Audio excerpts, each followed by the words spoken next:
Ang bango ng sinaing. Lagyan kasi ito ng mga tabon-tabon ni ate para... But now these days are gone. I'm not so self-assured. Now fine, I've changed my mind. I open up the door. Ready na nga ang mga kulto at panatiko ng mga Duterte sa makasaysayang confirmation of charges hearing ng family patriarch na si Digongyo.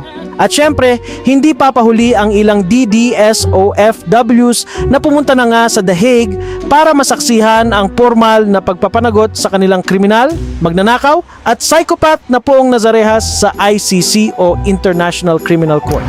Help me get my feet back on the ground. Won't you please help me? Ready na nga silang mag-iyakan ngayong araw, kagaya na lang ng mga ito.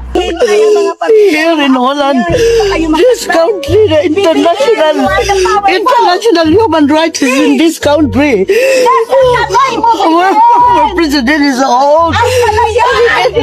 It's really hard also, especially to the people of Davao.